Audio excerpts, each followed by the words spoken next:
বাবু সব কাজ করে রান্না বান্না করে দিয়েছি, এবার আমি একটু বাড়ি যাই। সৈনী, আজকের দিনটার জন্য তুমি আমার বউ হবে? বাবু আমি বিবাহিত, আমার স্বামী গাড়ি চালায়। আসলে আমি যে কোম্পানির ম্যানেজার, ওই কোম্পানির মালিকের একটা পাগল মেয়ে আছে। ওই মেয়েটার সাথে আমার বিয়ে দিতে মালিক সপরিবারে আজকের আমাদের বাড়িতে আসছেন। তুমি যদি আজ আমার বউ সেজে ওনাদের একটু আপ্যায়ন করতে পারতে, তাহলে ওই পাগল মেয়েটাকে আমাকে বিয়ে করতে হতো না। কিন্তু কোনো কিন্তু না, প্লিজ আজ আমাকে একটু বাঁচাও সৈনী। ওই ওনারা এসে গেছেন, তুমি তাড়াতাড়ি একটা ভালো শাড়ি পরে নাও। কই গো, মেয়েকে নিয়ে বেরিয়ে এসো। বাবা বাবা আমি বিয়ে করতে যাব, আমাকে কোলে নাও। ঐশী, বিয়ে করতে এসে কেউ কোলে ওঠে? তুমি মেয়েটাকে কাঁদাচ্ছ কেন? কোলে নাও না। আচ্ছা ঠিক আছে, আয়। ইয়ে চলো। আমার বাবা। স্যার আসুন। বাবা এই ছেলেটা আমার বর হবে? ঐশী,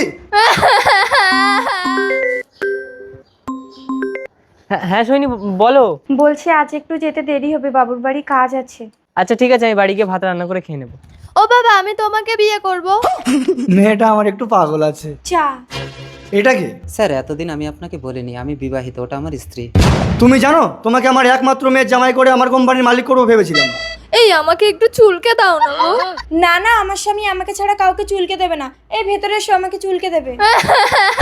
জানিস না ঐশী তো কোথায় চুল করছে, আমাকে বল, আমি চুলকে দিই। ভেতরে। বাবু আমাকে ক্ষমা করবেন। না না সৈনী, তুমি দারুণ অভিনয় করেছো, না হলে ওই পাগল মেয়েটাকে বিয়ে করলে আমি পাগল হয়ে যেতাম। স্যার গাড়িতে আপনার ফোনটা ছিল। ও আচ্ছা, এই যে ম্যানেজার বউকে পরে চুলকাবে, একটু বাইরে এসো, আমরা চলে যাব। হ্যাঁ স্যার বলুন। স্বামী? মানে?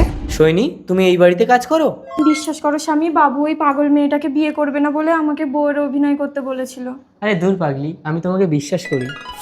জলদি যাও, হিরোইন মামা হাত পাক করো। পাগল হয়ে যাব আমি, পাগল হয়ে যাব।